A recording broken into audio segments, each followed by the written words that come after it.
नमस्कार, मैं हूं अखिलेश पांडे और आप देख रहे हैं सी न्यूज़ भारत। वक्त हो चुका है न्यूज़ आर का। खबर महाराजगंज से है, जहां नेपाल कस्टम द्वारा कस्टम शुल्क को लेकर कड़ाई से अनुपालन करने का जो फरमान जारी किया गया है, उसका असर सीमावर्ती बाजारों में साफ तौर पर देखने को मिल रहा है।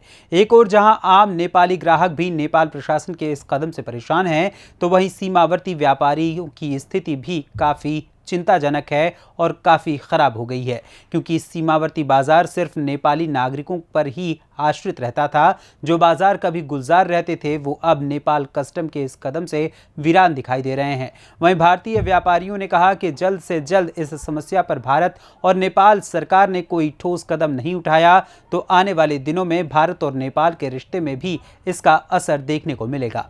यह है भारत नेपाल का सोनौली कस्बा, जहां आज से कुछ दिनों पहले नेपाली नागरिकों का जमावड़ा लगा रहता था और नेपाल के नागरिक अपनी जरूरत का सामान इसी कस्बे से खरीदते थे और ले जाते थे। लेकिन नेपाल के कस्टम विभाग ने कस्टम शुल्क को लेकर बीते दिनों कड़ाई से उसका अनुपालन कराना शुरू कर दिया, जिसका असर सोनौली के बाजार ही नहीं बल्कि भारत नेपाल सीमा से सटे सभी सीमावर्ती बाजारों पर देखने को मिल रहा है। जहां एक तरफ नेपाल कस्टम ने इस समय 100 रुपए से ज्यादा सामान ले जाने पर कस्टम शुल्क कड़ाई से काटना शुरू कर दिया है, जिसका असर ये हो रहा है कि नेपाली ग्राहकों को भारतीय क्षेत्र से खरीदे गए सामान का मूल्य 2 गुना चुकाना पड़ रहा है। इसको लेकर सीमावर्ती व्यापारियों सहित आम नेपाली नागरिक भी परेशान है। सोनौली बाजार इस समय आर्थिक मंदी से जूझ रहा है। सोनौली सहित महाराजगंज जनपद के सीमावर्ती बाजारों में सन्नाटा पसरा हुआ है। दुकानदार आर्थिक संकट से जूझते हुए नजर आ रहे हैं। सोनौली कस्बे के व्यापारियों का कहना है कि अगर आने वाले दिनों में भारत नेपाल सरकार ने कस्टम शुल्क पर ध्यान नहीं दिया तो इस फरमान पर भारतीय क्षेत्र में 100 रुपए की खरीदारी करने पर भी नेपाल कस्टम के द्वारा टैक्स लिया जाएगा। उस पर कोई छूट नहीं दी गई तो सोनौली के व्यापारी भुखमरी की कगार पर आ जाएंगे। वहीं भारत और नेपाल के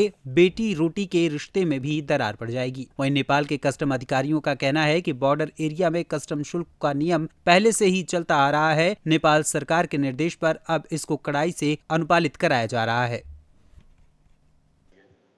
1 जून के बाद जो नेपाल में बजट आया है, उसके बाद आलू प्याज फल फूल वगैरह में ज़्यादातर चीज़ों में वैट लगना शुरू हो गया है।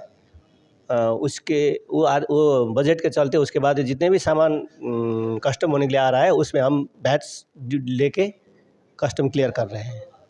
तो अभी कितने अगर क्या कोई भी नेपाली अगर इंडिया में जाके मार्केटिंग करता है तो कितने रुपए का सामान ले आ सकता है और कितना उसके ऊपर वैट लगेगा? 100 रुपया तक का नहीं लगता है। 100 रुपये से ज़्यादा का सामान लेके आएंगे तो आपको उसमें कस्टम रूल के मुताबिक जितना परसेंट से ड्यूटी लगता है, उसी हिसाब से आपको ड्यूटी देके जाना पड़ेगा। भारतीय व्यापारियों का ये कहना है कि क्या भारत और नेपाल का संबंध रोटी बेटी का संबंध है, पहले इस तरह की स्थिति नहीं थी। अभी ये सरकार के द्वारा इस तरह का कदम उठाया गया जिससे उन लोग को भी काफ़ी दिक्कतों का सामना करना पड़ रहा है। क्या कहेंगे?